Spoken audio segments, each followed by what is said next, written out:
Oi, pessoal. Hoje a gente vai iniciar um assunto novo que está lá na página 50 da apostila de vocês, tá? E a gente vai trabalhar um pouco a questão de hiperônimos, hipônimos, depois a questão dos parônimos e homônimos, tá? Iniciando então hoje com o significado das palavras mais abrangentes até as mais específicas. A gente tem na língua brasileira, eu costumo dizer, né, na língua portuguesa, uma quantidade de palavras bem grandes que são sinônimas, né, que podem substituir o sentido umas das outras, até para que a gente possa, numa construção textual, ou até na nossa fala, não repetir tanto as mesmas palavras.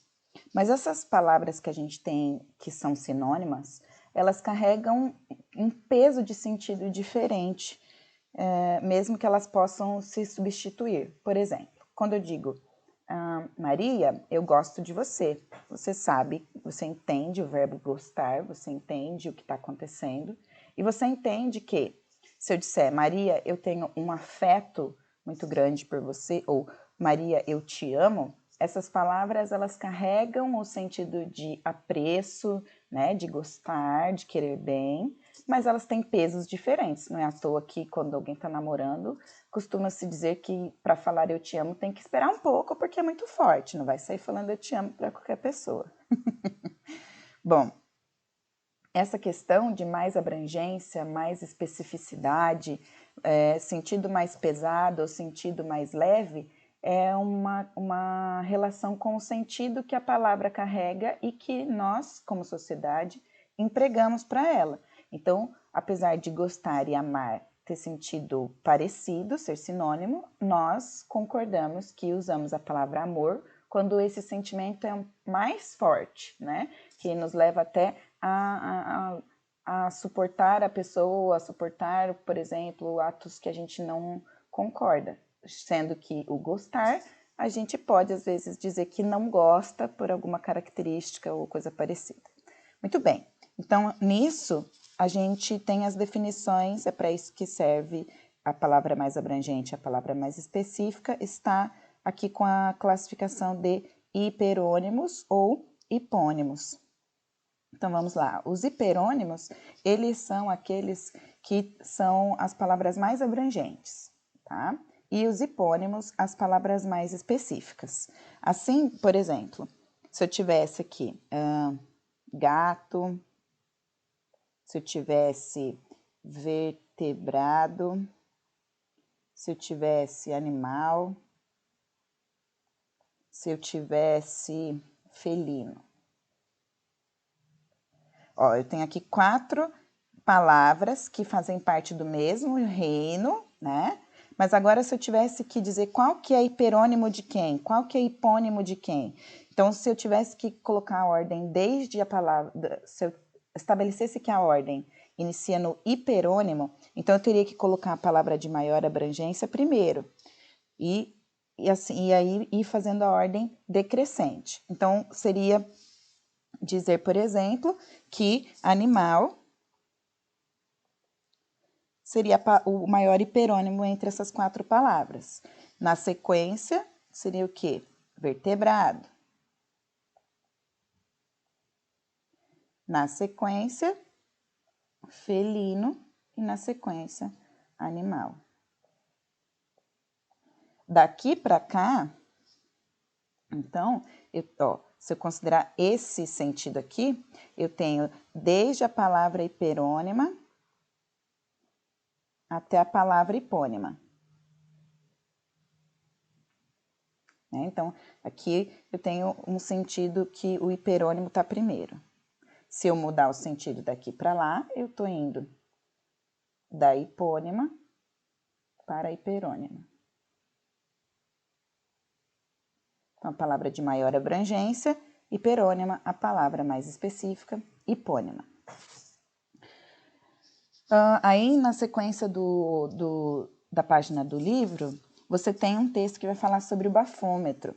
Nesse texto estão ali grifadas, né, em negrito as palavras que podem se referir a bafômetro.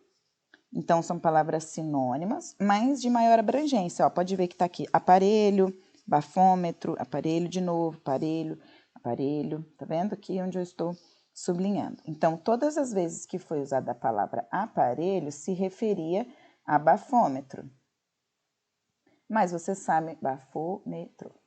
Você sabe muito bem que se não estivesse, já não tivesse sido citada a palavra bafômetro, ficaria difícil de você compreender a que essa palavra se referia, porque aparelho é uma palavra bem abrangente, né? Ok, se você ler aí, você vai perceber alguns dados a esse respeito, o texto é mais antigo e não é nisso que eu gostaria que nós nos concentrássemos agora. Na próxima página, já na 51, a gente tem então um exercício, inclusive você vai fazer esses exercícios aí na apostila, só esses aqui, tá? A número 1, o número 2 e o número 3. Eu vou começar aqui então as explicações e você vai dar sequência aí para responder. Você tem aqui uma imagem, né? E eu já falei para vocês que todas as vezes que tem imagem, primeiro dá uma olhada em tudo que você consegue descrever, que você está vendo na imagem. Então, eu vejo dois homens, um tá de chapéu, tá de bota, tá com um casaco, que é para ser um casaco que não combina muito com a calça, mas é para dar essa impressão de que não combina muito com a calça. Ele está segurando na mão uma palhinha, então é para eu perceber que ele não é uma pessoa da cidade. As botas e o chapéu também me dão essa indicação. Pelo que a gente consegue perceber, ele está dentro de um elevador, porque a gente tem ali uma ascensorista, a pessoa que fica no elevador para cuidar ali, né, de onde cada um vai descer, e esse empregado está ali, tá com a roupinha específica. Você pode ver que um tem uma cara de mais alegria, mas o outro não. Então, alguma coisa aconteceu nessa relação aí. Então, vamos lá. No elevador, um caboclo grandão e barrigudo, desses que apertam o cinto por baixo da barriga, foi a São Paulo visitar um médico instalado no quarto andar. Ao tomar o elevador, perguntou-lhe o ascensorista: que andar deseja? Não sendo trote, qualquer marcha serve. Então, veja. Aqui, nesse texto, o que ele gostaria que a gente entendesse é que o senhor da esquerda não entendeu bem a pergunta ou interpretou a palavra que o ascensorista usou de outra maneira, né?